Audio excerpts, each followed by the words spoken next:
Welcome to our Emeritus Chairperson, Pro VC sir, Principal sir, and Superintendent sir. Today, on behalf of Medicine Department Units 2, we are going to present a CCR, and the case is 66-year-old male, have a long history of the fever, and remain undiagnosed even after extensive workup done outside the hospital also, and he was admitted for approximately 20 days in outside hospital. So now we start. Good morning to all respected dignitaries and mentors. A 66-year-old male, married, chronic smoker, resident of Churu, and a retired teacher presented in our hospital with the chief complaints of low-grade fever and weight loss since 3 months, cough, difficulty breathing, and generalized weakness since 2 months. History was given by the patient himself. He was apparently asymptomatic 3 months ago, then came to us with fever, which was low-grade initially, then gradually increased, intermittent and then continuous, was present daily. It was not associated with any chills or rigors, relieved by medication, and with no diurnal variation. He also had an unintentional weight loss of around 15 kg from the past 3 months, which was associated with reduced appetite. Cough was initially dry, then with mucoid expectoration, which was yellow in color. It was 3 to 4 spoonfuls per day and was odorless and without any blood stain. It was present throughout the day. Difficulty in breathing gradually progressed from MMRC grade 1 to grade 3. Patient also had generalized weakness even with routine household activities. He was a known case of hypertension and COPD since 15 years and was on regular treatment for it. There is no history of any similar illness in the past. There is no history of tuberculosis, diabetes, or coronary artery disease. He was hospitalized elsewhere for 20 days where he had some investigations done and was treated and got discharged about 4 weeks ago. There is no significant family history. There is no history of any hemoptysis, nasal or ear discharge, hoarseness of voice, orthopnea, PND or any chest pain. There is no history of any night sweats, no history of any GI complaints, no history of any burning or painful micturition, no history of any skin lesions, joint pain and backache, no history of any recent travel, surgery, vaccination or blood transfusion, no history of any exposure to environmental toxins, and there is no history of any headache, seizures or altered sensorium. He was a vegetarian by diet with reduced appetite from 4 to 5 chapati per meal to 1 to 2 chapati per meal, and he smoked about 1 pack of cigarettes per day for the past 25 years. He has history of weight loss, which is around 22%. His weight fell from 70 kg to 54 kg in the 3 months and has a history of disturbed sleep. There is no history of any high-risk sexual behavior. To summarize, a 66-year-old male, known case of COPD, hypertension and chronic smoker, presented with continuous fever, significant weight loss, cough with mucoid expectoration, shortness of breath and generalized weakness for the past 2 to 3 months. On examination, he is conscious, well-oriented and lying comfortably. BMI 17 kg per meter square. There is pallor. There is no clubbing cyanosis or icterus. Nails are pale and convex. There is no palpable peripheral lymphadenopathy. Bilateral pedal edema is present. There are no skin lesions and no skeletal deformities. The JVP is not raised and epigastric pulsation is seen. The vitals: patient has a saturation of 94% at half a liter of oxygen support. Pulse is 108 per minute. Blood pressure is 140 by 80 millimeters of mercury. Temperature is 101.2 degrees Fahrenheit in axilla and respiratory rate is 18 per minute. Since the involved system appears to be the respiratory system, I am going to tell you the detailed examination. Patient is in sitting position. On inspection, the chest movements are equal bilaterally. Chest is symmetrical and barrel shaped. Apical impulse is visible. On palpation, trachea is central. Ratio of AP to transverse diameter is 1.3 and apical impulse is felt in left fifth intercostal space and is in normal position. Respiratory movements are however decreased and chest expansion is also decreased. Vocal fremitus is normal. On percussion, it is resonant note in all areas, and on auscultation, bilateral breath sounds are decreased with occasional crepitations and rhonchi. In CNS examination, patient is right-handed, conscious, well-oriented and all higher mental functions are normal. Cranial nerve examination is unremarkable except that patient has grade 3 hypertensive retinopathy changes, and then there is no neurological deficit. The cardiovascular and the abdominal examinations are normal. So what could be the possibilities? So the possible differentials could be, first, based on the history and examination, could be tuberculosis, exacerbation of COPD, some lower respiratory tract infection which could be fungal or bacterial, even autoimmune disorder, and since patient is chronic smoker, there could also be a chance of malignancy. Since patient was already admitted for 20 days and got discharged about 1 month ago in a premier institute of the country, he came from AIIMS Jaipur and had a extensive workup already done. So I would like to tell you the investigations that he had already got done there. The first was this hemogram, which revealed a low hemoglobin of 9.3. Neutrophils are mildly raised and lymphocytes are low. MCV and MCH are low. Platelet count is decreased, and the inflammatory markers like ESR and CRP are significantly increased. In the peripheral blood smear, few microcytic hyperchromic RBCs are seen with reduced platelet count. The stool for occult blood examination is negative, and vitamin B12 was deficient. In the liver function test, the total bilirubin and the liver enzymes were normal. However, there was a low serum albumin of 3.1. In the lipid profile, serum triglycerides were mildly raised, and the sugar was normal. In the renal function test, patient had a borderline serum creatinine of 1.3 with raised urea. In serum electrolytes, patient had low serum sodium of 126. In the urine routine examination, 1+ of protein was seen. Serum PSA was normal and Vidal test was negative. Some other investigations like 2-deco was suggestive of EF of 60% and grade 1 LVDD. The previous X-ray that he had the report of that which showed homogeneous opacity in right lower lung zone along with hyperinflated lungs on both sides. The ultrasound of whole abdomen was suggestive of mild prostatomegaly. The rest was within normal limits. Montu's test done outside was positive. It was 10 mm. Sputum examination was suggestive of more than 25 pus cells and epithelial cells per low power field and gram-positive cocci and gram-negative bacilli.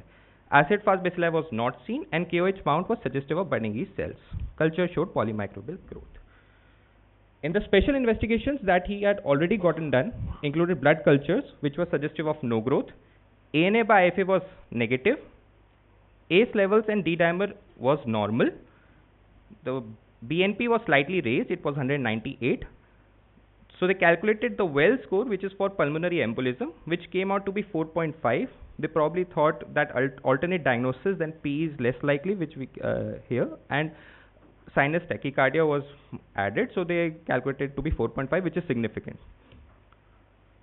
He also had HRCT chest, which was suggestive of smooth interstitial thickening and faint ground glass haziness in basal segments of both lower lobes, along with few subcentimetric lymph nodes in mediastinum as well. The CT pulmonary angiography was suggestive of few ground glass opacities with no evidence of any embolism. He also got a bone marrow examination done outside as well, which was normal. There was no evidence of any atypical cells, and all cell lines were normal. He also got a serum protein electrophoresis done, which was suggestive of polyclonal gammopathy, and a whole body FDG PET-CT scan, which was suggestive of few subcentimetric bilateral cervical as well as subcentimetric hilar lymph nodes. There was ground glass opacification in bilateral lungs, and spleen was mildly enlarged. So, during the course of the outside hospital, he was treated with parenteral antibiotics, oral antifungal, antihypertensive. COPD management was given along with other supported treatment. So to again summarize, after reviewing the history, examination as well as the outside investigations, a 66-year-old male, known case of COPD, hypertension with fever of unknown origin, significant weight loss, cough with expectoration, shortness of breath and generalized weakness, for which he was already admitted for 20 days. On examination, we can see bilateral rhonchi and occasional fine crepitations and in grade 3 hypertensive retinopathy changes in both eyes. Outside lab investigation was suggestive of hemoglobin of 9.3, platelet count of 1,40,000 and a borderline range serum creatinine along with low serum albumin. The radiological investigations, HRCT chest was suggestive of ground glass haziness and septal thickening, and PET-CT was suggestive of mild splenomegaly. There was no conclusive etiology found for pyrexia despite 3 weeks of in-hospital management with parenteral antibiotics, oral antifungal, diuretics, and bronchodilators. PET-CT also revealed no hotspot, and bone marrow examination was also normal. Only Montu's test was positive. So he was discharged on empirical ATT from there. After this, patient reported to our hospital after 4 weeks of prescribed treatment due to no resolution of symptoms and got admitted in our hospital. So on day 1 of admission, on the left you can see the CBC report which was done outside. On the right is the CBC report from our hospital. So we can see that there is a significant hemoglobin drop from 9.3 to 5.7. There was slight monocytosis of 15%. MCV and MCH was still low, and platelet count was also decreased from 1,40,000 to 85,000. Inflammatory markers, ESR and CRP were still significantly high. In the PVF examination in our hospital, it was suggestive of few microcytic hyperchromic RBCs along with reduced platelet count, which was suggestive of bicytopenia. And there was a markedly raised elevation of LDH. It was 2,726. The ABG of the patient was also done, which was grossly normal. So the chest X-ray, what are the possible findings in the chest X-ray that we can see? So the chest X-ray is suggestive of widened intercostal spaces with bilateral hyperinflated lungs along with a tubular heart with some prominent bronchovascular markings, which is suggestive of the COPD changes. ECG was suggestive of sinus tachycardia, rest no abnormality was seen. So to compare the other investigations, the serum electrolytes was, the sodium was still low in our hospital, it was 125. Albumin also dropped from 3.1 to 2.7, and creatinine was still borderline, it was 1.2. Since the patient was a known case of hypertension since 15 years and had retinopathy changes as well, a workup of CKD was also sent, which revealed normal PTH, borderline raised phosphorus, and a normal corrected calcium of 8.5. Patient had history of fever and weight loss, so viral markers are also sent, which were negative. In the thyroid profile, we can see there is mildly elevated TSH of 6.1. Procalcitonin was also sent, which came out to be 0.75, which lies in the moderate risk category. HbA1c was normal. In the urine routine examination, we can again see there is 1+ of protein. Rest was within normal limits. The ultrasound of whole abdomen in our hospital revealed a left renal complex cortical cyst along with grade 1 prostatomegaly. The kidney sizes were normal, CMD was maintained, and liver and spleen were also normal. The eGFR calculated came out to be 67 milliliter per minute per 1.73 meters square. So the patient was continued on the antitubercular treatment here and was started on empirical therapy of oral doxycycline and furosemide, and 1 unit packed RBC transfusion was planned. Patient still had a fever spike of 101.2 degrees, which was intermittent. Saturation was 94% at half a liter of oxygen support by nasal prongs, and blood pressure was 140/80 and pulse was 102. So to look at the abnormal lab findings, we had a patient who was 66-year-old chronic smoker, and we can see there is anemia with thrombocytopenia. There was significant hemoglobin drop from 9 to 5. Raised LDH, LDH was 2700. 15% of monocytes was seen, which is raised, which was suggestive of monocytosis. Borderline serum creatinine of 1.2. Urine examination revealed 1+ of protein. Hyperalbuminemia of 2.7 was seen, and mild thyroid dysfunction with raised TSH was seen. The HRCT chest, which was done outside, was suggestive of ground glass opacities and smooth septal thickening, and the PET-CT was suggestive of mild splenomegaly. So after reviewing the whole case, what can be the possible differentials based on the history and the routine investigation that we had also done? So the differentials can be broadly classified into 4 categories. The first are the infective causes. Since tuberculosis remains one of the most infectious causes, common infectious causes in our country, and patient had raised ESR and CRP, the first differential we considered was the tuberculosis which was not responding to drugs. Patient has occasional rhonchi, crepes and fever, which was not responding to the treatment of antibiotics and antifungals. So we also consider the lower respiratory tract infections, which could be bacterial or fungal. Since patient had monocytosis along with fever for such a long time, we also considered some chronic infections, which included brucellosis, rickettsial infections, as well as the chronic malaria. The second differential category we considered was the neoplastic causes, since patient was a chronic smoker, had a history of fever and significant weight loss. So the first neoplastic cause that we considered included the hematolymphoid malignancies, because patient had a very markedly raised LDH. The second category in the neoplastic causes we consider were the solid organ malignancies, and some endocrinal malignancies might also present as fever of unknown origin. So we considered them as well. The third category included the autoimmune diseases, out of which the first we considered was the SLE, because patient had bicytopenia. The second autoimmune cause we considered was the autoimmune hemolytic anemias, because of raised LDH as well as thrombocytopenia. Now, since the patient is an elderly with raised ESR, CRP, chronic cough, we also consider for the vasculitis. The fourth category we considered were the others, which included autoinflammatory disorders. The first was HLH, since patient had persistent fever. The second was sarcoidosis, because of history of chronic cough. The second cause we considered was amyloidosis, because patient had bicytopenia, raised LDH, as well as 1+ of protein was also present in the urine routine examination. Since patient had bicytopenia as well as raised LDH, we also consider for thrombotic microangiopathies. Since patient has a history of fatigue, which is one of the most characteristic features of liver diseases, and patient also had loss of appetite along with disturbed sleep, we also considered chronic liver disease. And the last was some endocrinal disorders, which might also present as fever of unknown origin. So after this, since patient had bicytopenia, raised LDH, a hematology consultation was taken. And after the consultation, we sent the CUMS test to rule out any autoimmune hemolytic anemias, since patient had bicytopenia and very markedly raised LDH, and to send the flow cytometry for the PNH. After discussion, we also planned for the repeat bone marrow examination, since sometimes it might have been missed on the initial examination. Nephrology consultation was taken. They added some medication and for advice for a urology consultation for the complex cortical cyst, which was seen in ultrasound in the left kidney.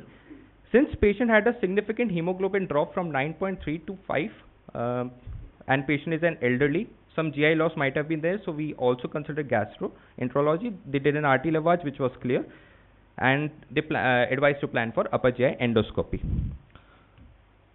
Ophthalmology consultation was also taken, since patient was a known case of hypertension since 15 years, and their findings matched with our findings. There was grade 3 hypertensive retinopathy in both eyes. A respiratory consultation was also taken. They advised for now to stop antitubercular drugs and to wait for the microbiological reports till further course of action. Yes, I'll mention it later. Yes. So after this, the day-wise progress of the patient in our hospital, we can see that the fever spikes continuously increase from day 2 to day 3 to day 4. The oxygen support also continuously increases significantly. On day 2, after seeing the fever and the oxygen support and patient not responding to our treatment, we changed the antibiotics to piperacillin tazobactam and added tablet telmisartan for hypertension. On day 3, we sent the urine protein for 24 hours, since patient had 1+ of protein in the urine routine examination, and a bone marrow examination was also done. On day 3, the patient was still deteriorating and the investigations were continued. So we received the markers that we sent for the infections on day 4. They came out to be negative. The cultures of blood and urine were also sterile, and COVID-19 came out to be negative. After that, CUMS test came back to be negative. The coagulation profile came back to be normal, with normal INR, APTT and BTCT. Bedside 2D echo screening was suggestive of EF of 60% and mild concentric LVH. Stool for occult blood examination was also sent, which came back negative, and stool routine examination was also normal. Now, since the PBF of the patient revealed few microcytic hypochromic RBCs, we also got an iron study done, which was suggestive of low serum total iron, low TIBC, and moderately raised ferritin of 569, which is suggestive of anemia of inflammation. Now we can see the repeat CBC after one packed RBC transfusion. There is still low hemoglobin of 5.5.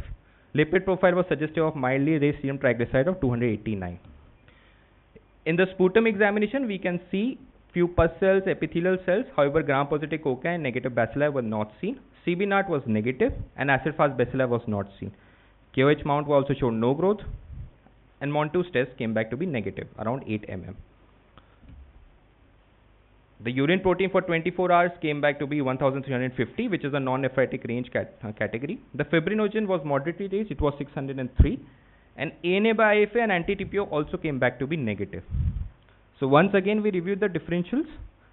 Now we can see that there is no obvious opacity seen in the chest X-ray. Sputum CB0 is also negative. So we thought that tuberculosis is less likely. LRTI was also ruled out since there was no obvious opacity seen in the X-ray, and markers also came back to be negative.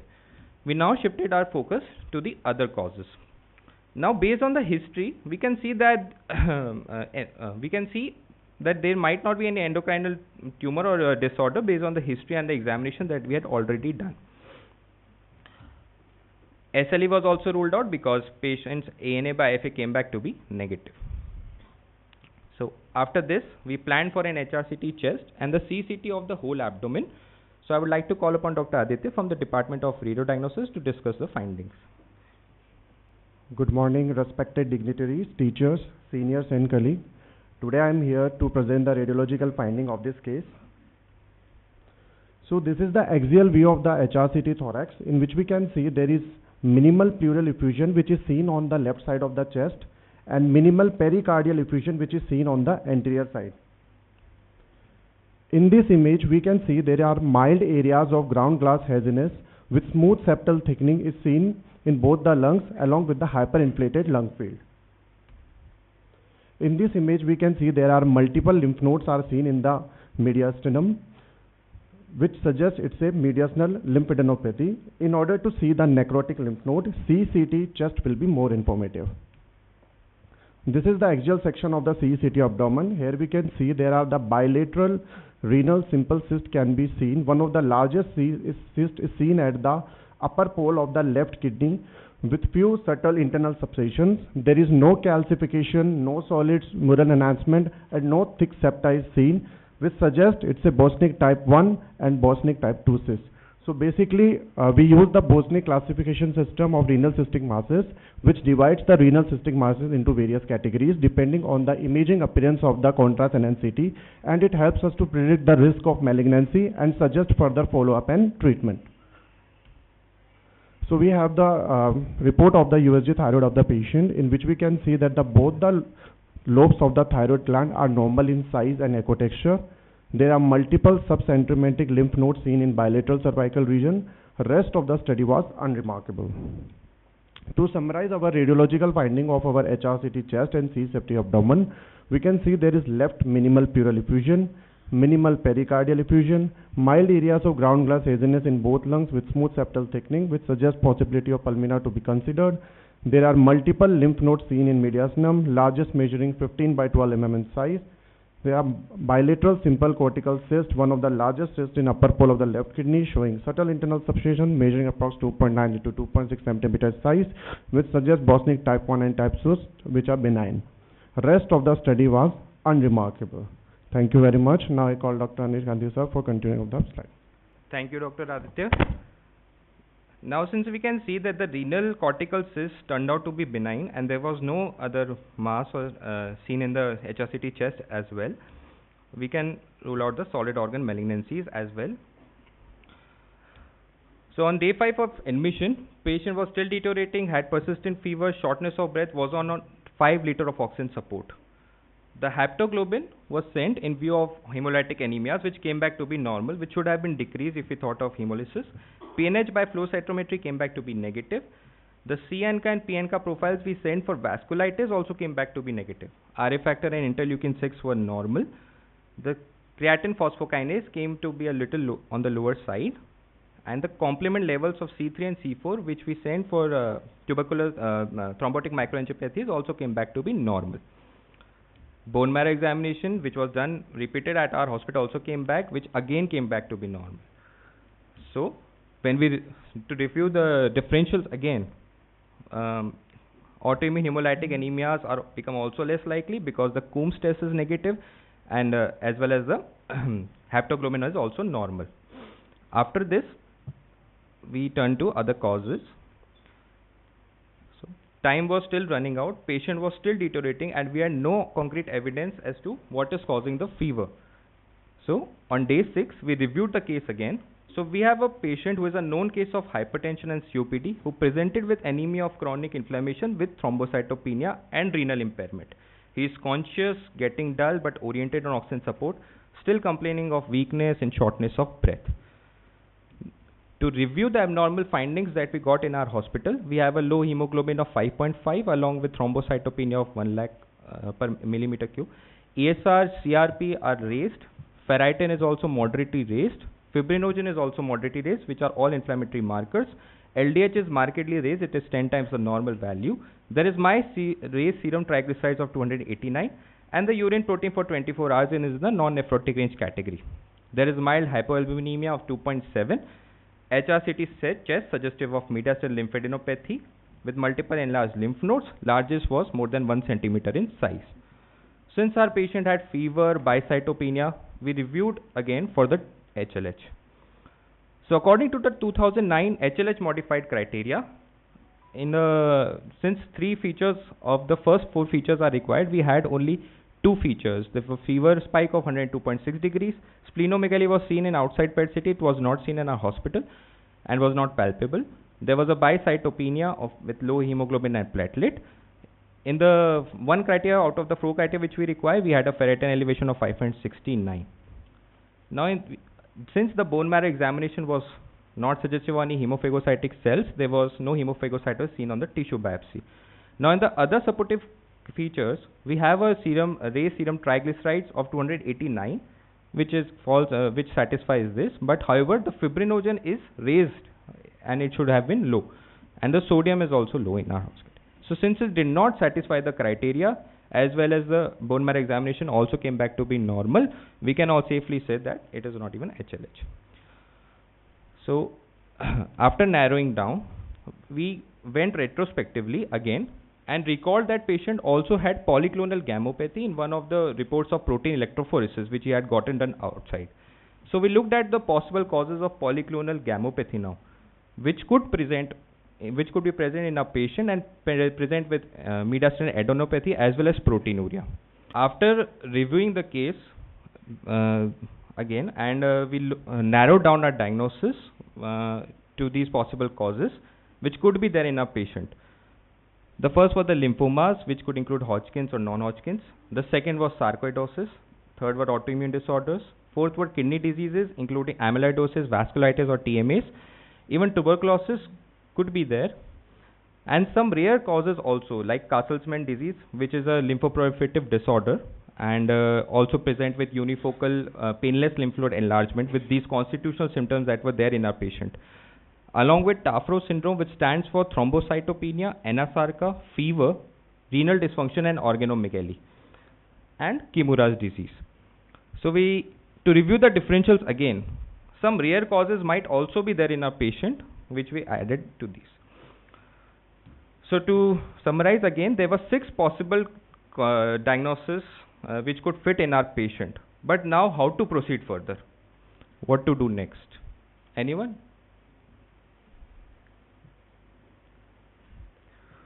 So after this, we knew that we had to go for an organ biopsy to get any conclusive evidence.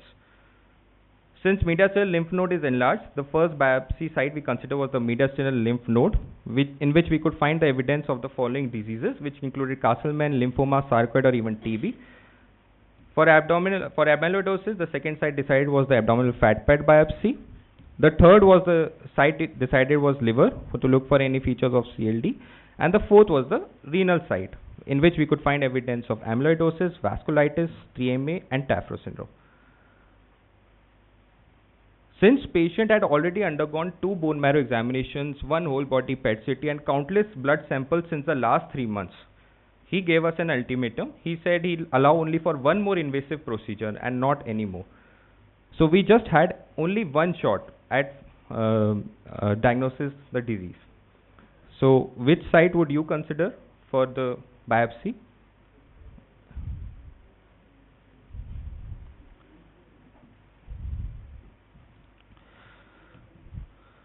So, in the 4 sites that we decided, amyloidosis, features of amyloidosis can still be looked in the renal site, and CLD was very less likely since splenomegaly was not seen, INR was normal, so it was less likely.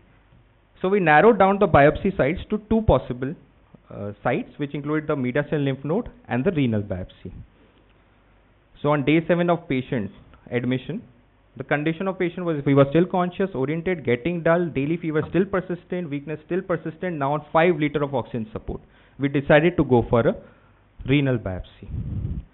So there were 2 major causes for which we decided to go for a renal biopsy. The first was to look for any evidence of glomerular nephropathy since patient had mild non-nephrotic range proteinuria as well as AG reversal and increased creatinine.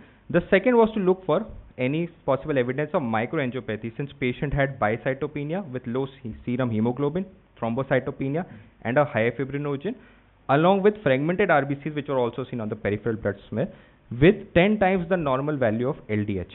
And on day 9 of admission, we finally received the histopathology report. Now I would like to call upon Dr. Priyanka Sharma from the Department of Pathology to tell us the findings. Thank you, Dr. Anish. Now I will be discussing the histopathological and immunohistochemical reports. So, percutaneous USG guided renal biopsy performed from right kidney. 2 cores of renal tissues were processed. On hematoxylin and eosin stain section from the renal core biopsy shows glomeruli, and the glomeruli is high cellularity noted in the glomeruli.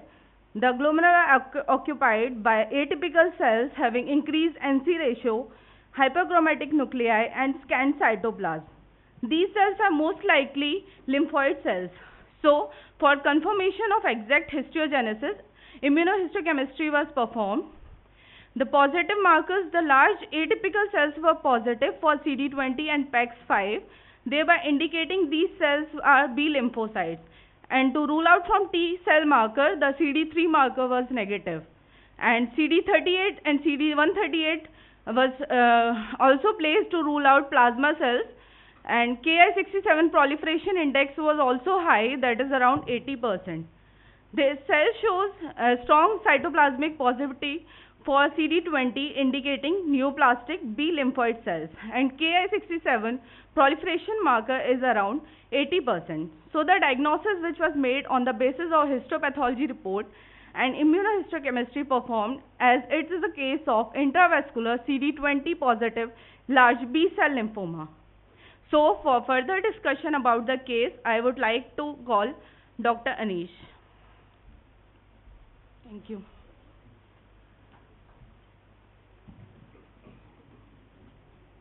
Thank you, Dr. Priyanka. So now finally, in the 6 possible differential that we considered, we finally arrived at the diagnosis of a hematolymphoid malignancies of intravascular large B-cell lymphoma.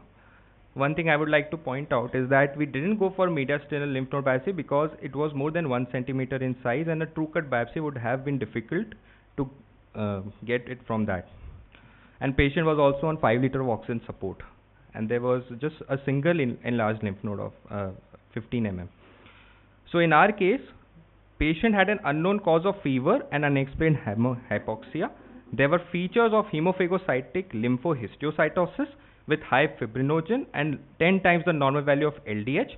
There were some fragmented RBCs seen in peripheral blood, and the renal system was predominantly involved, along with other organs involved, which included lungs, spleen, thyroid, but without any CNS involvement. Bone marrow involvement might have been there, but we had reviewed the bone marrow examination twice and with no conclusive evidence found. Mediastinal lymph node enlargement was seen in our case, which is very rare, and so we considered the disease to be stage 4 disseminated, and we finally made the diagnosis on renal biopsy, in which we found the large atypical B cells. After this, patient was reviewed again by the hematology department and they planned for the pre-phase and intensive chemotherapy. So now I would like to call upon Dr. Vaishali from the Department of Hematology. Good morning to respected faculty, seniors and my dear colleagues. I would be taking the case further. So the final diagnosis is intravascular large B-cell lymphoma, stage 4 with a possibility of associated HLH. The treatment plan was a pre-phase chemotherapy, that is continuation of dexamethasone, followed by intensive chemotherapy, that is rituximab plus CHOP or a mini CHOP. Pre-phase chemotherapy was given, which was dexamethasone 8 mg BD with cyclophosphamide for 2 days. There was an improvement in the patient's condition, that is resolution of fever and a decreased oxygen requirement. Patient's family insisted for discharge and it was advised to continue dexamethasone and report after 5 days. However, the patient was subsequently lost to follow-up. So a word about intravascular large B-cell lymphoma. It is an extremely rare malignancy with an incidence of 1 in a million. It is characterized by proliferation of lymphoma cells within the lumen of small blood vessels without an obvious extravascular tumor mass or circulating lymphoma cells. On histopathological examination, as already mentioned, large neoplastic lymphoid cells with large nuclei and a scant cytoplasm in the blood vessel lumen are seen. Immunophenotyping shows a strong CD20 expression, that is a non-germinal center phenotype. MYD88 mutations are seen in almost half of the patients. This lymphoma has an aggressive behavior with a short overall survival. So coming to the pathophysiology, it is localized to the blood vessel lumen because of a lack of CD29, that is a beta-1 integrin molecule, and CD54, that is an intracellular adhesion molecule, both of which are very important for transvascular lymphocyte migration. So coming to the sites involved, there is a selective growth within lumina of small blood vessels, particularly the capillaries. Extranodal sites including bone marrow or perivascular involvement may be seen. Organ involvement may be seen in the skin, nervous system, kidneys, lungs and endocrine glands. Lymph node involvement is rare here. So coming to the classification, it is classified into classic, cutaneous and hemophagocytic. Classic and cutaneous forms are mainly seen in Caucasians. The hemophagocytic form was seen here, which is predominantly common in the Asian population. And here bone marrow infiltration is common with spleen and liver involvement. Also renal involvement is more common here.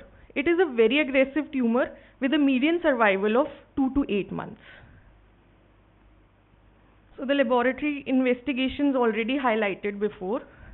Coming to the treatment, since it is a CD20 expressing lymphoma, rituximab based treatments show good response. Rituximab plus CHOP, that is cyclophosphamide, doxorubicin, vincristine and prednisolone, has provided a better survival. Western data with R-CHOP shows an 88% complete remission rate, 81% overall survival at 3 years.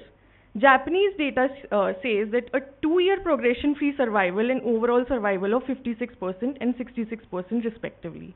Now I would like to invite Dr. Jai to highlight the review of literature. Thank you, Dr. Vaishali. Good morning, everyone. Going through the review of literature, intravascular large B-cell lymphoma is an extremely rare and aggressive disease. Looking at all the case reports, we could find only 331 cases have been reported worldwide. A peculiar aspect that differentiates it from the other lymphomas is the lack of significant lymphadenopathy. The non-specific clinical presentation often causes delay in the diagnosis. Looking at the largest case study published by the Kidney Internationals in 2022, only 53 cases of renal involvement have been reported worldwide, and most of them have been diagnosed on autopsy. The most common presenting feature of the disease is pyrexia of unknown origin and anemia, proteinuria, nephrotic range proteinuria, acute kidney injury, and hematuria can be seen in varying proportions. Average serum creatinine was 1.75 mg per dl. Extrarenal involvement was seen in less than 50% of the cases, involving the bone marrow, liver, spleen, CNS, lung, and the skin. Looking at the prognosis, the hemophagocytic variant has the poorest prognosis with a median survival of 2 to 8 months after the diagnosis. The classical and the cutaneous variant also have poor prognosis with a median survival of 21 months after the diagnosis. extrarenal involvement is an independent predictor of mortality in hemophagocytic variant. Serum creatinine, age, sex, and intrarenal artery or vein infiltration does not affect the overall survival of the patients. Here are a few of the case reports that have been published in India. Due to the rarity of the cases, only 9 cases have been published till now in India. Here is 2 cases, one of bone marrow involvement and one of the kidney involvement, published in India. Here are a few of the references that we took for the cases. To conclude the case, I would like to call Dr. D.P. Bansal, sir. So since it is an extremely rare malignancy and had a very vague presentation, and diagnosing it on a renal biopsy makes it even more unique. So the take-home message would be that the serious and rare diseases may also have very vague presentation, and thorough workup and never tiring effort helps in reaching at correct diagnosis. And diagnosis of rare type of NHL from an uncommon site is only possible by team efforts. So we would also like to thank all the collaborating departments as well, and especially the pathology team for diagnosing it such brilliantly. Lymphoma remains one of the differentials of fever of unknown origin in elderly population. In our case, especially the fragmented RBCs in peripheral blood smear and high fibrinogen were very important in reaching to the diagnosis. Delayed diagnosis often adds to the poor prognosis of the disease. So we would like to thank the management and all the collaborating departments for letting us present this CCR, and also the patient and his family. Thank you.